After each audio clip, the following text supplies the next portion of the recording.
तो पाताल लोक के इस ट्रैक की शुरुआत होती है पाताल भुवनेश्वर से, जो कि पिथौरागढ़ में स्थित है।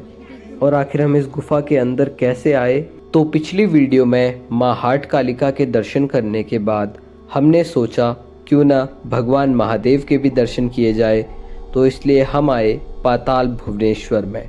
तो हरे भरे पेड़ों व जंगलों के बीच से और सफ़ेद सफ़ेद बादलों के नीचे होते हुए हम गंगोली हाट से पाताल भुवनेश्वर की ओर चले।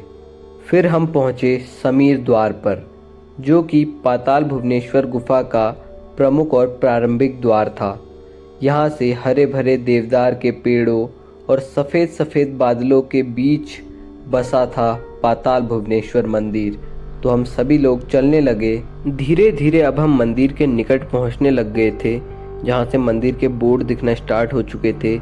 बाहर की पूजा की दुकानें, जहाँ पर मूर्तियाँ और काफ़ी ज़्यादा पूजा का सामान था, वो भी दिख रहा था। और अगर हम आसपास के नज़ारे की बात करें तो चारों तरफ देवदार के बड़े बड़े और लंबे वृक्ष थे, जो कि काफ़ी ज़्यादा हरे भरे थे। और उसके नीचे ये पतला सा रास्ता था, जिससे होते हुए हम मंदिर की ओर को जा रहे थे। तो अब हम पाताल भुवनेश्वर की ओर जाने लग गए हैं रास्ता से होते हुए।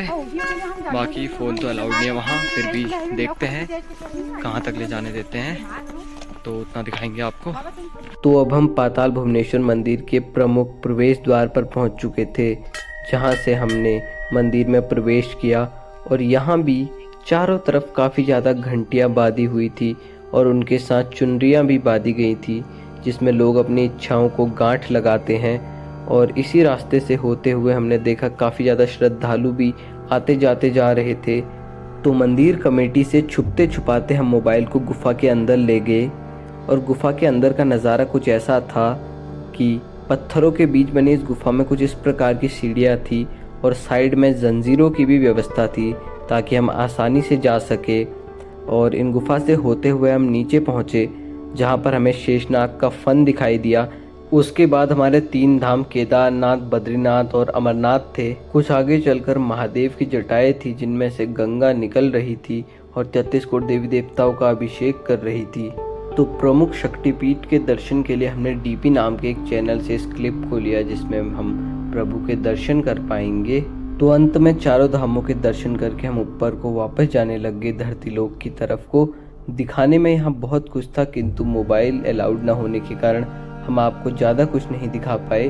तो आप लोग यहाँ आकर स्वयं अपनी आंखों से इस गुफा के दर्शन कर सकते हैं।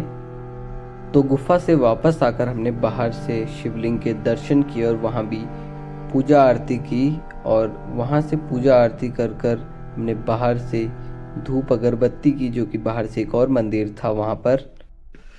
तो गाइस अभी हम दर्शन करके आ चुके हैं और जितना पॉसिबल हो सकता था उतना मैंने आपको दिखाने की कोशिश करी है। बाकी जो भी था कैसा था आप देख सकते हैं। बाकी आगे और जा रहे हैं, वहाँ को भी दिखाते हैं अगर दिखता है तो अब हम वृद्ध पाताल भुवनेश्वर की ओर जा चुके थे, जो कि पाताल भुवनेश्वर का पुराना मंदिर है महादेव का। यहाँ पर प्रवेश करते ही सबसे पहले हमें हनुमान जी की मूर्ति दिखाई दी, जहाँ पर हमने उनका आशीर्वाद लिया। और उसके बाद थोड़े नीचे जाकर हमें शिव जी के कई ज़्यादा शिवलिंग दिखाई दिए अलग अलग मंदिरों के रूप में, जिनके हमने दर्शन किए।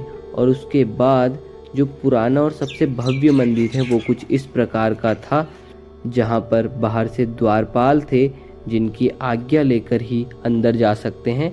तो इनके आज्ञा लेकर हमने मंदिर में प्रवेश किया। तो मंदिर में प्रवेश करते ही कुछ इस प्रकार का था ये मंदिर।